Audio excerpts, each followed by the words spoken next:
Radio Gunk pals, I just got done mowing the lawn and I refused to engage in any marijuana usage as I was driving home from a business meeting.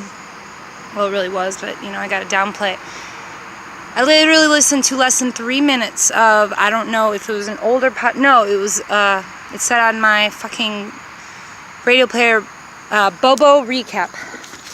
And before my phone died, I was able to write some bullets or whatever you want to call this shit. Alright, okay.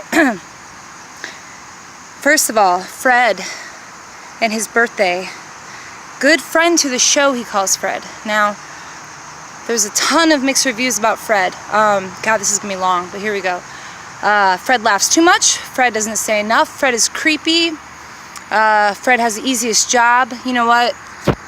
Think about when you last heard Fred be genuine, or what you thought was genuine, or you were excited to hear from him.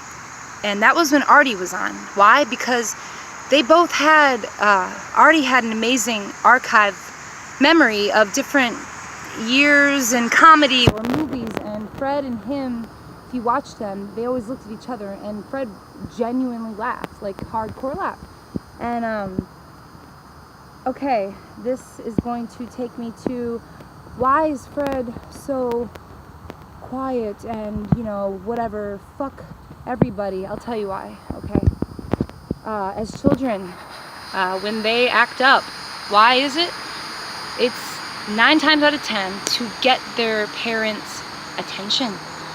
But they lash out, I hate you, mommy, I hate you, daddy, and they kick them because kids thrive off of discipline and order, or some form of order in their lives. Not I order you.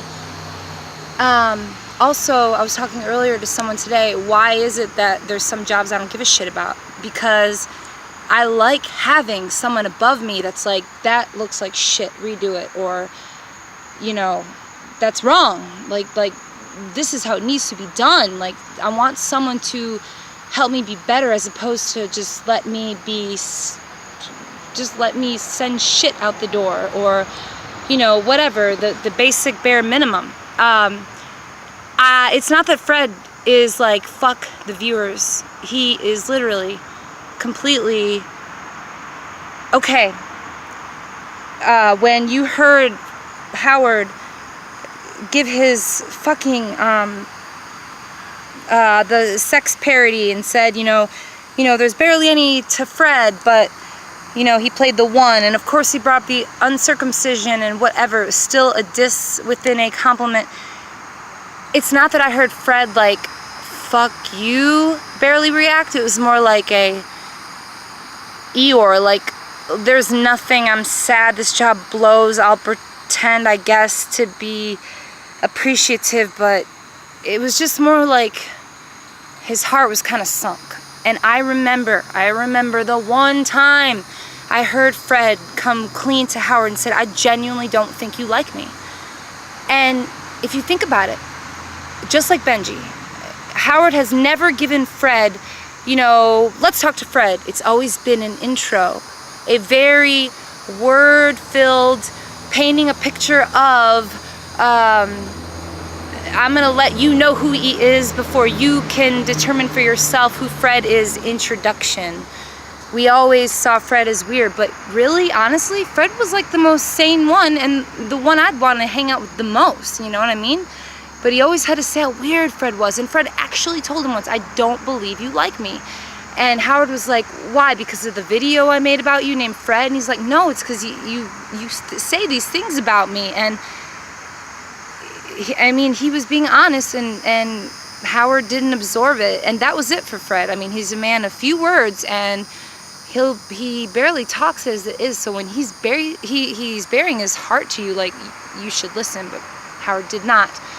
But now, we don't hear from Fred much, basically because his discipline, or his person that made him want to work harder and better, Artie, is gone, and there is no direction or push for him, or need for him. Howard doesn't make him feel needed. So it's not like, basically, I am giving him a pass for drinking the Kool-Aid and sticking along. Why? Because as much as we know about how much Gary loves his children, think about how much he loves Tess. He's chosen the money route because he knows the show's gone to shit. There's nothing he can do about it. So he's choosing to save for his girl. And in that, I was so enraged at the terrible fucking... Howard should have taken a shit and said, "This is for Fred on his birthday."